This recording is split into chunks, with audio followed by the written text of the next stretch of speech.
पृथला विधानसभा से निर्दलीय प्रत्याशी नयनपाल रावत की पृथला विधानसभा में उमड़ा जनसैलाब।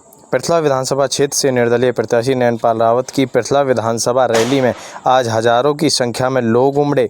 रैली में उमड़ी भीड़ को देखकर नयनपाल रावत गदगद नजर आए।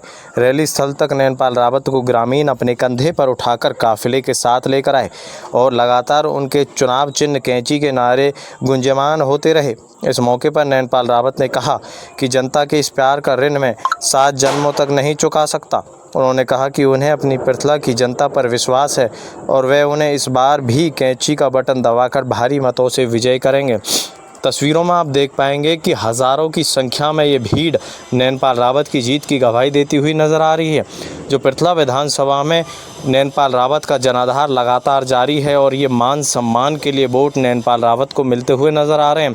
आप देखेंगे कि कितना बड़ा ग्राउंड इतनी बड़ी जनसभा से छोटा पड़ता हुआ नज़र आया है। जिस तरह से भीड़ वहां पर पहुंची तो वहीं नयनपाल रावत भीड़ को देखकर लगातार गदगद होते हुए नज़र आए और कांग्रेस और बीजेपी के प्रत्याशी पर कटाक्ष करते हुए नज़र आए हैं। परिवार रैली और रैली में उमड़ी भीड़, क्या कहना चाहेंगे? देखिए, मैं तो एक ही बात कहूँगा कि ये रैली केवल इंसानों की नहीं है। ये रैली मेरे पृथला के ये मेरे पृथला के भगवान तुल्य है। मेरे माताओं, बहनों, युवा साथियों की भीड़ है जो देवी तुल्य हैं, जो देवता तुल्य हैं। ये उनकी सैलाब है और ये केवल मेरे प्यार के साथ, मेरे मान के साथ बनी हुई है, जुड़ी हुई है। क्योंकि इस पृथला विधानसभा में या किसी अन्य विधानसभा में कभी भी जनता को चुनाव में तो जनार्दन सब कहते थे, जनता को जनार्दन सब कहते थे, लेकिन मैंने चुनाव जीतने के बाद भी आपको जनता जनार्दन को अपना भगवान माना है और देवतुल्य माना है। और आज उसी का परिणाम है कि दूसरी बार कोई इंडिपेंडेंट कैंडिडेट इतनी ताकत के साथ चुनाव लड़ रहा है कि जो राष्ट्रीय पार्टी हैं उनके भी हौसले पस्त हो गए हैं, घबराहट में हैं, परेशान हैं और घबराहट में तरह तरह के कारनामे कर रहे हैं। बोर्डों को फाड़ रहे हैं, सरपंचों पर दबाव बना रहे हैं, जातिवाद फैला रहे हैं, अपने रिश्तेदारियों का दबाव दे रहे हैं। तो बेचारे इतने परेशानी में आ गए हैं। अगर ये भी जनता की सेवा इसको भगवान मानकर कर लेते तो आज इनको ये दिन तो ना देखने पड़ते। नयनपाल जी, ये जो भीड़ आई है ये 5 अक्टूबर को वोटों में कितनी परिवर्तित होती नजर आएगी? देखिए, ये कोई 300 रुपए में लाई हुई भीड़ नहीं है और ये भीड़ नहीं है, मैंने कहा आपको, ये भगवान है। ये स्वयं अपनी मर्जी से आए और ईमानदारी के साथ कहता हूँ, नयनपाल रावत के तो जो कोई 10-20 फोन थे या सभा के दौरान किसी को बोल दिया तो बोल दिया।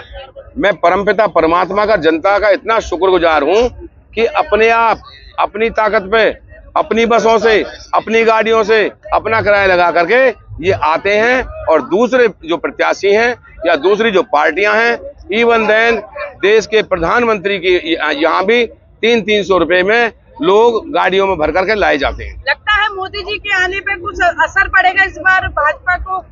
देखिए, मोदी जी तो पहले भी आए थे, वो हमारे प्रधानमंत्री हैं, हमने भी उनको पहले वोट दिलाए थे। इस बार भी यहाँ के प्रत्याशी की जी भर के मदद की है। लेकिन जब जनता ये जानती है कि नयनपाल रात और दिन की मदद कर रहा है, लास्ट तक इनके साथ खड़ा रहा, तो ऐसा अत्याचार मेरी 36 बिरादरी कभी नहीं सह सकती, बर्दाश्त नहीं कर सकती। और आज ये पहला मौका है कि हरियाणा में कोई इंडिपेंडेंट एमएलए रहा हो और दूसरी पारी में जनता जनार्दन का इतना भारी सहयोग, इतना प्यार, लाड दुलार अगर किसी व्यक्ति को मिल रहा है तो 36 बिरादरी के सेवक नयनपाल रावत, जिसका नाम आज से कैंची वाला हो गया है, चुनाव के दौरान इस कैंची वाले को मिल रहा है। चुनाव प्रचार का आखिरी चरण चल रहा है, क्या अपील करना चाहेंगे पृथला की जनता से? केवल एक ही अपील करूंगा, हे पृथला के देवतुल्य लोगों, देवी तुल्य मेरी माताओं, बहनों, एक ही बात का ध्यान रखना, 36 बिरादरी के ऊपर ही मेरी जो लाज है वो टिकी हुई है, मेरा सर का ताज है वो टिका हुआ है, मेरी जो पगड़ी है वो टिकी हुई है।